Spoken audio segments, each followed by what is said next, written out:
Good evening, class. Good evening, sir. Okay. Let's do 2.35.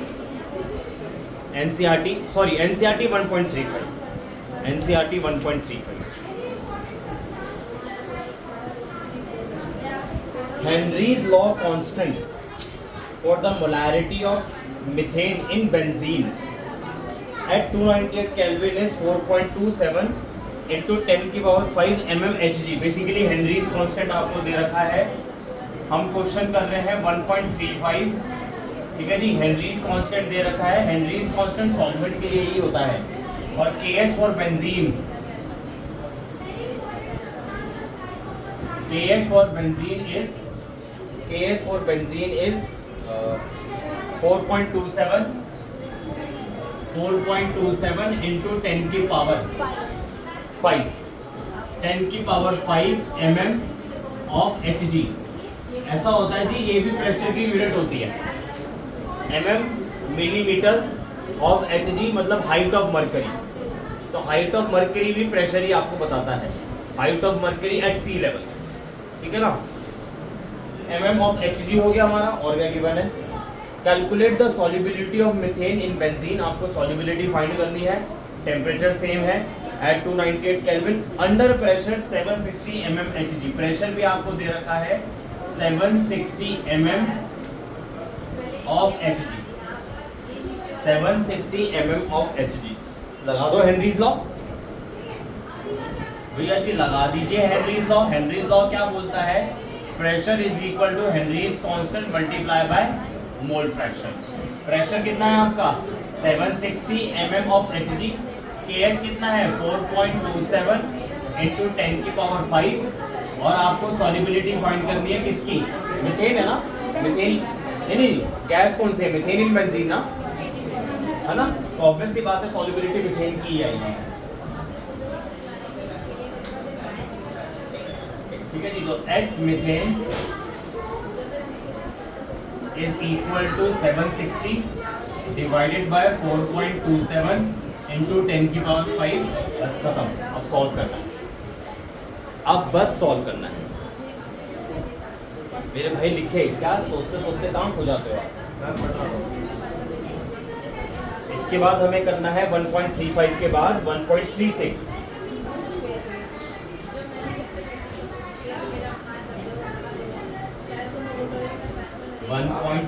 करना है.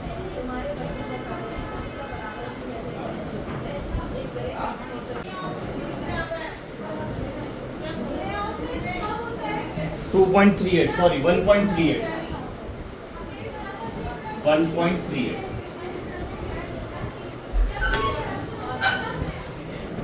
Benzene and toluene form ideal solution over the entire range of composition.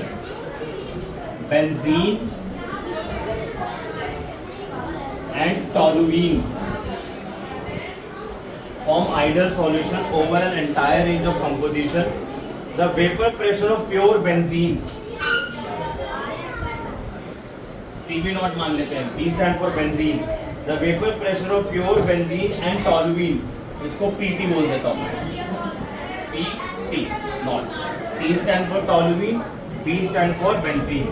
कितना दे रखा है? 50.71 mm of Hg. 32.06 mm of Hg. ठीक. Calculate the mole fraction of benzene. Mole fraction of benzene find करना है इन the vapour phase. तो ये x भी नहीं होगा, ये y भी होगा. Calculate the mole fraction of benzene in the vapour phase. W benzene आपको दे रखा है 80 gram. Molar mass of benzene होता है आपका 78. Is mixed with 100 gram of toluene. W toluene आपको दे रखा है 100 ग्राम. और मोलर मास ऑफ टॉलुईन निकाल लेते हैं. टॉलुईन का फॉर्मूला होता है CH3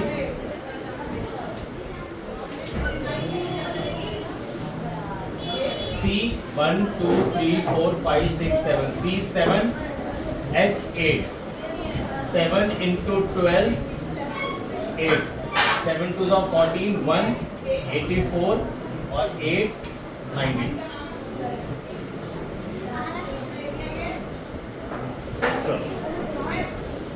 हमें बेसिकली बेंजीन का मोल फ्रैक्शन फाइंड करना है वेपर फेज के अंदर, ठीक है ना। YB फाइंड करना है। B स्टैंड फॉर बेंजीन, मैं पूरा लिख रहा हूँ, ठीक है।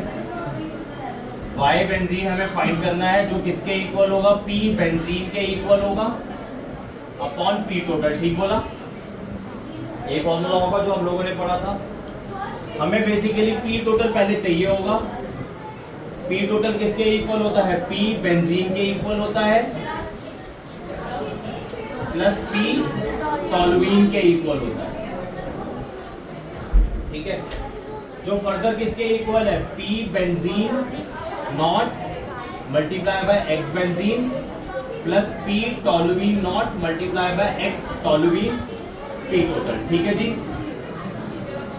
ये गिवन है, ये गिवन है, ये गिवन नहीं है, बट इसका रेलेवेंट डेटा हमें दे रखा है ना। Number of moles of benzene find कर लेते हैं।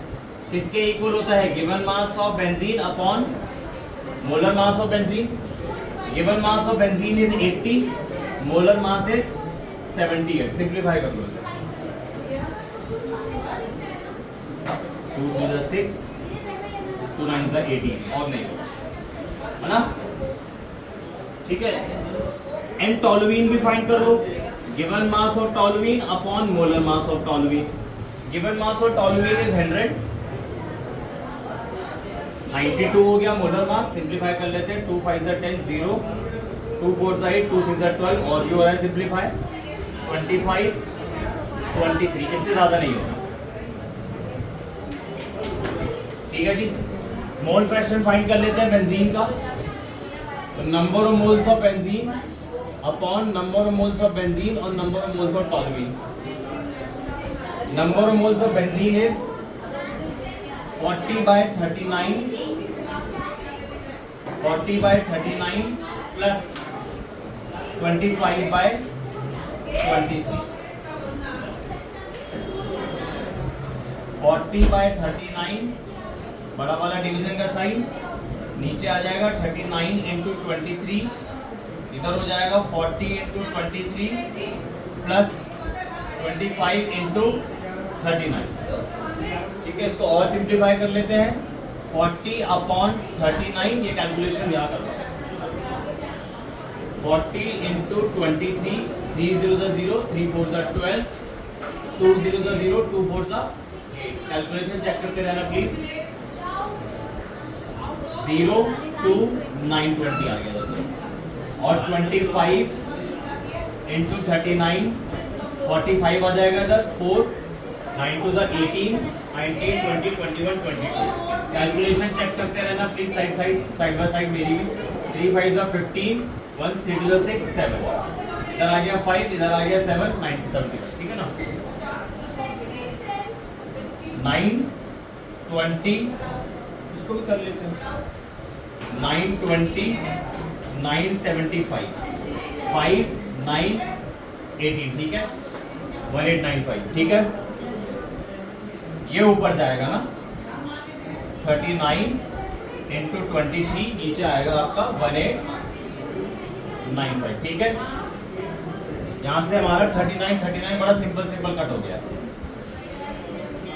5 वाला भी कट हो रहा है, 5 8 40 5 3 15 3 बचा, 5 7 35 4 बचा, 5 9 45।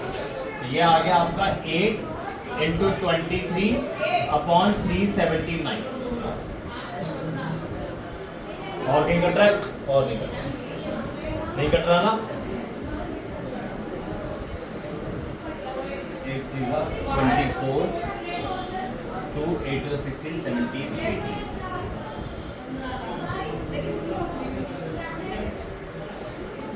कट रहा हो, कैलकुलेशन एक्स टॉलुइन निकाल लेते हैं। 1 minus x बेंजीन, 1 minus 184 379 379 184, 379 में से 184 माइनस करो, 5 आ जाएगा इधर, 17 9 10 11 12 13 14 16 17 9 195 बाय 379, ठीक है, मैच कर रहा है आंसर, फॉर्मूले पुट कर दो। P total is equal to PV naught 50.71 multiply XB ये रहा 184 upon 379 plus PT naught 32.06 multiply by XT, where is XT ये रहा 195 बाय 379, पी टोटल आ जाएगा, कैलकुलेशन ही खतरनाक है इसकी, पी टोटल आ जाएगा। उसके बाद क्या करना है, लास्ट स्टेप, हमें तो फाइंड करना है वाई बेंजीन। क्वेश्चन आपका कहने का मतलब है मोल fraction of benzene in vapour phase.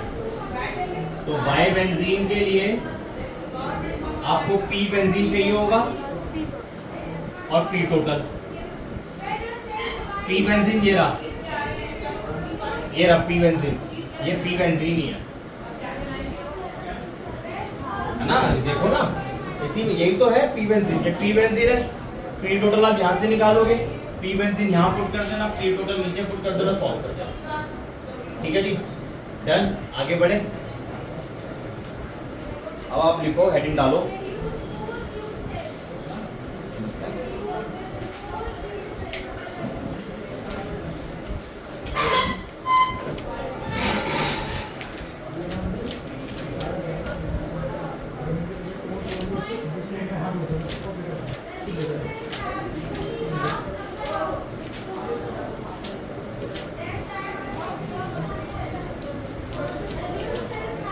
हाँ जी, application of next heading is, अब तो ये हो जाएगा, फिर कैलकुलेशन पार्ट है। देखो, application of depression freezing point, application of depression in freezing point. पहली एप्लीकेशन लिखो, in making anti freeze solution.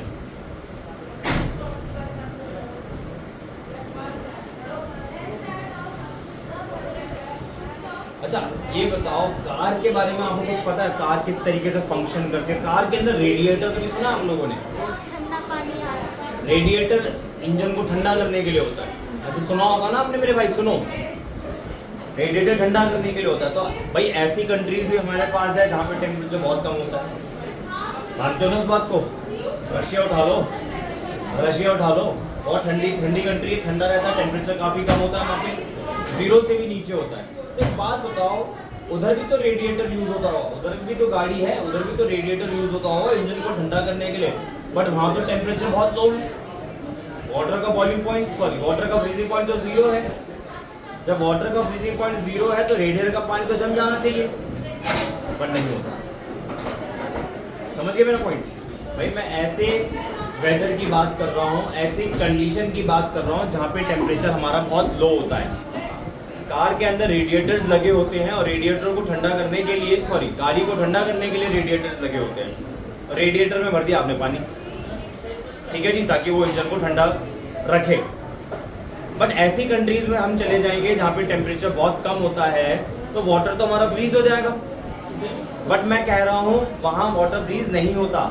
तो सुनो आप, अगर मैं वाटर के अंदर कोई ऐसा नॉन वॉलेटाइल सॉल्यूट ऐड कर दूँ जिसकी वजह से फ्रीजिंग पॉइंट घट जाए, डिप्रेशन फ्रीजिंग पॉइंट पढ़ा था ना आप लोगों ने, तो वाटर के अंदर हम क्या ऐड करते हैं? Ethylene glycol. लेट्स से ऐसी कंट्री में चले गए जहाँ पे टेम्परेचर था मेरा लेट्स से 0 डिग्री सेल्सियस, ऐसी एज्यूम कर रहा हूँ आपको समझाने के लिए। तो 0 पे तो मेरा पानी जम जाएगा, गाड़ी में है रेडिएटर में पानी है, पानी 0 पे जम जाएगा। बट मैं नहीं चाहता मेरा पानी जमे ना, गाड़ी मेरी फंक्शन कैसे करेगी? तो हम क्या करते हैं, वाटर के अंदर ऐड कर देते हैं इथाइलिन ग्लाइकॉल। इथाइलिन ग्लाइकॉल क्या करता है? वाटर के फ्रीजिंग पॉइंट को घटा देता है। अब मान लो मैंने जीरो वाला एग्जांपल लिया था, वाटर का फ्रीजिंग पॉइंट घट के लेट से कुछ भी आ गया, जीरो से नीचे आ गया, टेम्परेचर है जीरो बट घट के फ्रीजिंग पॉइंट जीरो से भी नीचे चला गया, तो उस केस में पानी क्या जमेगा, फ्रीज करेगा, वाटर नहीं फ्रीज करेगा। ऐसे सॉल्यूशन को बोलते हैं एंटी फ्रीज। फ्रीज नहीं कर रहा ना, फ्रीज का उल्टा है ना एंटी फ्रीज। लिखो, the running of a car, the running of a car in sub zero weather, the running of a car in sub-zero weather, even when the radiator is full of water.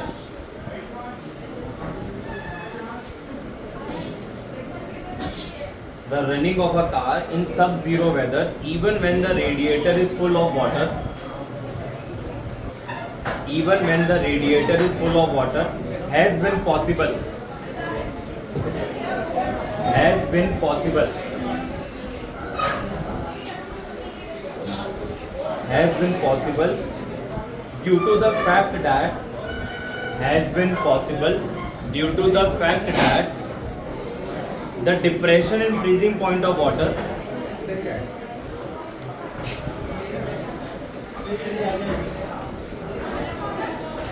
the depression and freezing point, the depression and freezing point of water takes place. The depression in freezing point of water takes place when appropriate amount of, when appropriate amount of a suitable solute, appropriate amount of a suitable solute called antifreeze, called antifreeze is dissolved in the water. I repeat, the running of a car in a sub-zero weather, even when the radiator is full of water, has been possible due to the fact that depression and freezing point of water takes place when appropriate amount of a suitable solute, bracket में बोला मैंने ethyl glycol, called antifreeze is dissolved in the water. ठीक, पहली application clear हो गई। Second application लिखो, in melting of ice on the roads,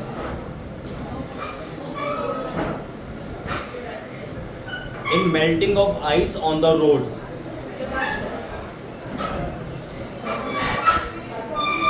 चलो अब ऐसे एरिया में चले जाते हैं, हिली एरियाज में चले जाते हैं जहाँ बर्फबारी बहुत होती रहती है, टेम्परेचर लो भी रख लेते हैं, तो आपको पता है रोड पे आइस डिपोजिशन हो जाती है, मेरे भाई हो जाती है ना। मैं चाहता हूँ मेरी वो आइस मेल्ट कर जाए, क्या करते हैं, या तो आप NaCl स्प्रिंकल कर दो, वाटर है ना बेसिकली आइस है आपका, या तो आप NaCl स्प्रिंकल कर दो। जैसे ही आप NaCl को ऐड करोगे, NaCl और आइस का जो मिक्सचर बनकर आएगा ना, उसका फ्रीजिंग पॉइंट होता है -21 डिग्री सेल्सियस। तो -21 से ऊपर का जो भी टेम्परेचर होगा वो उसके लिए गर्म होगा, तो आइस क्या हो जाएगी, मेल्ट होना शुरू हो जाएगी। पहला पॉइंट, आपको NaCl ने डालना, कैल्शियम क्लोराइड डाल दो, तो कैल्शियम क्लोराइड और आइस का मिक्सचर बनेगा। कैल्शियम क्लोराइड और आइस का जो मिक्सचर बनेगा उसका फ्रीजिंग पॉइंट होगा -55 डिग्री सेल्सियस, तो यानी कि -55 डिग्री सेल्सियस से ऊपर का जो भी टेम्परेचर होगा वो उसके लिए गर्म होगा, तो उस केस में भी आपकी आइस मेल्ट होना शुरू हो जाएगी। इन सिंपल वर्ड्स में फ्रीजिंग पॉइंट को घटा रहा हूँ, जब मैं फ्रीजिंग पॉइंट घटाऊंगा तो उसके ऊपर का जितना भी टेम्परेचर होगा वो उसके लिए गर्म ही होगा ना। लिखो नेक्स्ट एप्लीकेशन लिखो फटाफट से, in melting of ice on the roads, इसमें लिख लो आप इन विंटर, इन विंटर और in the hills, in winter और in the hills, in winter or in the hills where it snows heavily,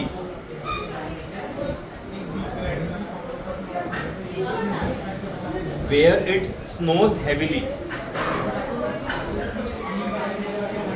common salt or calcium chloride, common salt or calcium chloride is scattered on the roads, common salt or calcium chloride is scattered on the road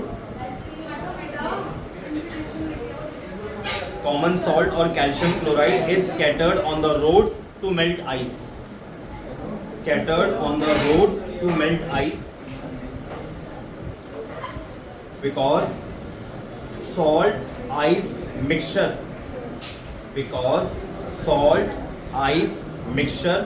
has very low freezing point.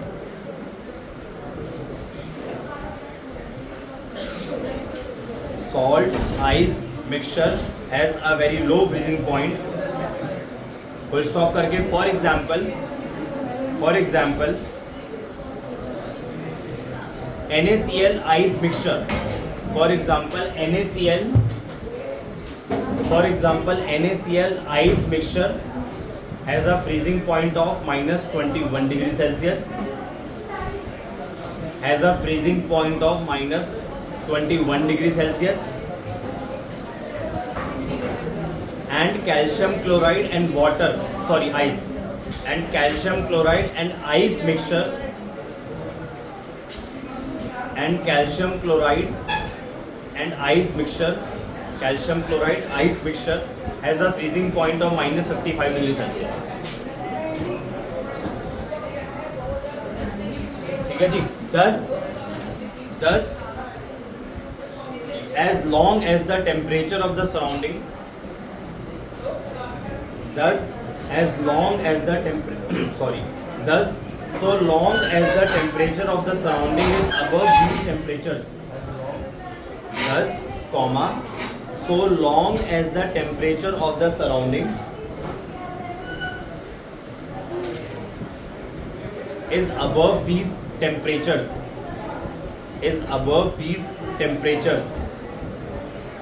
the mixture does not freeze.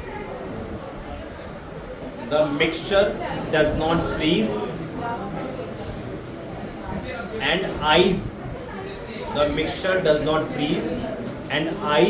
keeps on melting.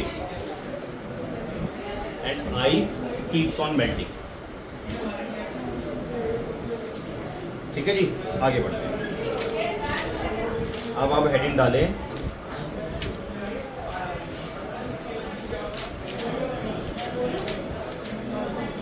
Osmotic pressure.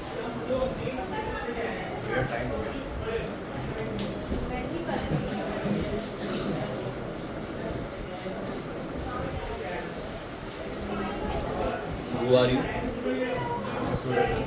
Next heading is osmotic pressure.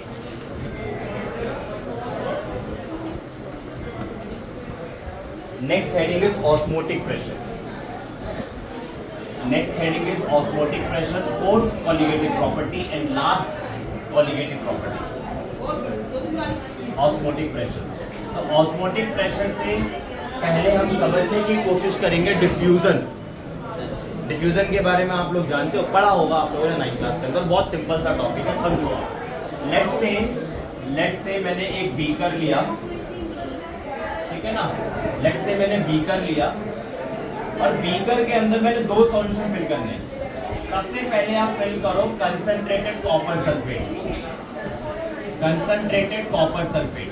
तो जाहिर सी बात है concentrated copper sulphate का जो colour होगा deep blue colour होगा. ठीक है जी, यहाँ ब्रैकेट में लिख देता हूँ कंसंट्रेटेड कॉपर सल्फेट सॉल्यूशन, और जो इसका कलर होगा डीप ब्लू कलर होगा. ठीक है जी, मानते हो इस बात को. तो ये इमेजिन, देखो ब्लू कलर का मार्कर तो है नहीं मेरे पास, आप इमेजिन कर लो डीप ब्लू सॉल्यूशन है. ऊपर से आपने दूसरा सॉल्यूशन ऐड करना है. मेक श्योर जो दूसरा सॉल्यूशन आप ऐड करोगे along the side of the beaker add करोगे. पीछे मत डाल देना सीधा कि आपने लिया डाल दिया. सर आपने तो बोला था, ऐसे नहीं करना. Along the wall of the beaker क्या ऐड कर सकते हो? You can add either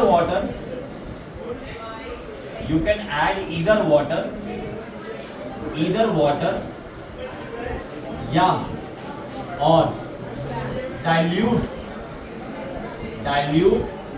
copper sulphate solution. 2 चीजें ऐड कर सकते हो, कोई सा भी ऐड करो. या तो डाइल्यूट कॉपर सल्फेट का सॉल्यूशन ऐड कर दो या वाटर ऐड कर दो. नीचे आपका रहेगा कंसंट्रेटेड कॉपर सल्फेट सॉल्यूशन. तो कंसंट्रेटेड कॉपर सल्फेट सॉल्यूशन का जो कलर होगा डीप ब्लू कलर होगा, अच्छा खासा इंटेंस ब्लू कलर होगा. वाटर इज कलरलेस, और वाटर नहीं डालोगे तो मैंने क्या बोला, आप क्या ऐड कर दो, dilute copper sulphate solution. Dilute copper sulphate solution का जो कलर होगा लाइट ब्लू कलर होगा। तो यहाँ पे deep intense blue colour, light blue colour, dark blue colour, light blue colour. ठीक, नीचे कलर की इंटेंसिटी ज़्यादा है, ऊपर वाले में कलर की इंटेंसिटी कम है। थोड़ी देर बाद जब आप इस सॉल्यूशन को अनडिस्टर्ब्ड रख दोगे, ग्रेजुअली कुछ दिनों बाद या कुछ घंटों बाद, कंसंट्रेशन के ऊपर डिपेंड करती है ना आप कितना अमाउंट ले रहे हो, तो हम तो छोटा सा अमाउंट ले रहे हैं, कुछ टाइम बाद आप क्या ऑब्जर्व करोगे, पूरे सॉल्यूशन का जो कलर होगा वो यूनिफॉर्म हो जाएगा। यूनिफॉर्म हुआ तो बेसिकली इधर हो क्या रहा है भाई, कंसंट्रेशन किसकी ज्यादा थी मुझे आप ये बताओ, इसकी ज्यादा थी, इसकी ज्यादा थी? नीचे वाले की ज्यादा थी ना। नीचे वाले का जो कलर था वो ज्यादा इंटेंस था, ऊपर वाले का कलर था लाइट। मैंने क्या बोला, यूनिफॉर्म हो गया, कलर बराबर हो गया पूरे सॉल्यूशन का। तो होता क्या है, यहाँ के जो मॉलिक्यूल्स होते हैं ना, जो सॉल्यूट पार्टिकल्स होते हैं वो ऊपर मूव करना शुरू कर जाते हैं। ठीक है ना, यहाँ लिख देता हूँ, क्योंकि ये वाला सॉल्यूशन कंसंट्रेटेड है, तो जो कॉपर सल्फेट पार्टिकल्स हैं, जो कॉपर सल्फेट पार्टिकल्स हैं, it start moving in the upward direction, basically diffusion start हो जाता है। थोड़ी देर बाद क्या होगा, पूरे ही सॉल्यूशन का जो ब्लू कलर होगा वो यूनिफॉर्म हो जाएगा, ना तो डार्क होगा ना तो लाइट होगा, इसके बीच में होगा, इसे डिफ्यूजन ही बोलते हैं। समझ आया? ये पॉइंट समझ आया? डिफ्यूजन क्लियर हुआ? बड़ा सिंपल सा है डिफ्यूजन। डिफ्यूजन तो आपका कहाँ से कहाँ हो रहा है, हाई कंसंट्रेटेड सॉल्यूशन से लेस कंसंट्रेटेड सॉल्यूशन की तरफ जा रहा है। ऐसा नहीं है कि वहां से मॉलिक्यूल यहाँ नहीं आते हैं, बट ये वाला फ्लो ज्यादा है। ये बात क्लियर हो गई? अब मैं क्या कर रहा हूँ, इसी प्रोसेस को दोबारा करूंगा। अब मैं फिर से दूसरा कंटेनर ले रहा हूँ, मैं फिर से दूसरा कंटेनर ले रहा हूँ, और कंटेनर के कर दिया मैंने 2 पार्टीशन। और ये जो पार्टीशन मैंने करा है, इस पार्टीशन पे मैं एक मेम्ब्रेन रख रहा हूं, उस मेम्ब्रेन का नाम है semi permeable membrane. Semi permeable membrane, ठीक है। इस मेम्ब्रेन की क्या खासियत है कि ये सिर्फ वाटर मॉलिक्यूल को ही पास होने देता है, सॉल्यूट को पास नहीं होने देता। तो यहां लिख देता हूं, this membrane only allows to pass only this membrane allows only to pass water molecule। ठीक, यानी कि इस मेम्ब्रेन से सिर्फ वाटर मॉलिक्यूल ही पास करेंगे। इस मेम्ब्रेन के बारे में भी हम देखेंगे नेक्स्ट क्लास में, ठीक है ना। इधर मैं भर देता हूं कंसंट्रेटेड कॉपर सल्फेट सॉल्यूशन, इधर आप डाइल्यूट कॉपर सल्फेट सॉल्यूशन भी भर सकते हो, या आप खाली सॉल्वेंट भर सकते हो, खाली सॉल्वेंट। ठीक है जी, क्लियर है? इतना क्लियर है? दोबारा सुन लो, इधर सिर्फ डिफ्यूजन हुआ है, इधर मैंने कंसंट्रेटेड कॉपर सल्फेट सॉल्यूशन भरा था, इधर मैंने डाइल्यूट कॉपर सल्फेट सॉल्यूशन भरा था। डाइल्यूट कॉपर सल्फेट सॉल्यूशन को ऐसे ही नहीं डाला, along the side of the beaker के थ्रू डाला, ताकि इन सॉल्यूशंस में कम डिस्टर्बेंस आएगी डिस्टर्बेंस, बट हमें मिनिमाइज करनी है। और फिर ग्रेजुअली मैंने देखा, कुछ घंटों बाद देखा कि पूरे ही सॉल्यूशन का जो कॉपर सल्फेट का कलर था वो यूनिफॉर्म हो गया, मतलब इधर डार्क था इधर लाइट था, बाद में सबका कलर सेम हो गया। अब मैं यही एक्सपेरिमेंट दोबारा परफॉर्म करने जा रहा हूँ, बट क्या चेंज करा है मैंने, इधर कोई मेम्ब्रेन थी नहीं थी, इधर मैंने मेम्ब्रेन ऐड कर दी। इस मेम्ब्रेन का नाम है सेमी परमेबल मेम्ब्रेन, और इस मेम्ब्रेन की खासियत क्या है कि इसे वाटर मॉलिक्यूल को ही पास होने देता है और किसी को पास होने नहीं देता। ठीक, मुझे बताओ वाटर की कंसंट्रेशन कहाँ पे ज्यादा है? इधर ज्यादा है, इधर ज्यादा है। डाइल्यूट सॉल्यूशन है, जाहिर सी बात है डाइल्यूट सॉल्यूशन के अंदर सॉल्यूट का अमाउंट कम होगा, सॉल्वेंट का अमाउंट ज्यादा होगा, और नहीं तो आप उठा के प्योर सॉल्वेंट रख दो तो पानी ही ज्यादा है। तो अब की बार क्या होगा, आपके सॉल्वेंट के मॉलिक्यूल यहाँ से यहाँ मूव करना शुरू करेंगे। मेरी बात ठीक है भाई? सॉल्यूट की जहाँ ज्यादा कंसंट्रेशन है वहां से मूव करेंगे किसकी तरफ? लो सॉल्वेंट कंसंट्रेशन। क्वेश्चन को समझना मेरे भाई, कंफ्यूज मत हो जाना। सॉल्वेंट की कंसंट्रेशन यहाँ ज्यादा है, तो सॉल्वेंट के मॉलिक्यूल कहाँ से कहाँ मूव करेंगे? Dilute solution to concentrated solution और सॉल्वेंट टू कंसंट्रेटेड सॉल्यूशन। इधर क्या था, सॉल्यूट के पानी का यूज कर रहे थे concentrated solution to dilute solution. अब एक बात बताओ, मैंने आपको बोला कि सेमी परमेबल मेम्ब्रेन की तो खासियत ही यही है कि वो वाटर मॉलिक्यूल को पास होने देता है। जब पानी यहाँ से यहाँ जा रहा है तो इधर से इधर भी तो जाएगा, ठीक है ना, बट कम जाएगा। क्यों? क्योंकि ये है सॉल्यूशन कंसंट्रेटेड, इधर पानी का अमाउंट कम है, उधर ज्यादा है, तो वाटर का फ्लो इधर से इधर भी होगा बट कम होगा, तो छोटा एरो बना देगा। मुझे आप ये बताओ नेट फ्लो कहाँ पर होगा, रिजल्टेंट फ्लो कहाँ पर होगा, यहाँ। ठीक है जी, अपने आप फ्लो हो रहा है, सॉल्वेंट के मॉलिक्यूल्स अपने आप फ्लो हो रहे हैं। कहाँ से कहाँ फ्लो हो रहे हैं? इधर from solvent to concentrated solution और from dilute to concentrated solution. इसी को बोलते हैं ऑस्मोसिस। इसे लिख लो, इसे लिख लो, ऑस्मोसिस की डेफिनेशन लिख लो, बाकी नेक्स्ट क्लास में। पहले आप लिखो ऑस्मोसिस की डेफिनेशन लिखो, सब कुछ स्पेस छोड़ दो, स्पेस छोड़ दो थोड़ा सा, फिर लिख लो the net spontaneous flow, the net spontaneous flow of solvent molecule, the net spontaneous flow of solvent molecule from less concentrated solution, the net spontaneous flow of solvent molecule from less concentrated solution or solvent, less concentrated solution or solvent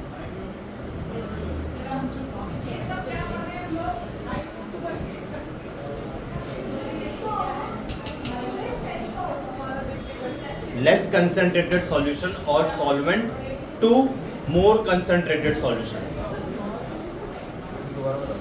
The net spontaneous flow of solvent molecule from less concentrated solution or solvent to high concentrated solution, ठीक है, is known as osmosis, is known as osmosis.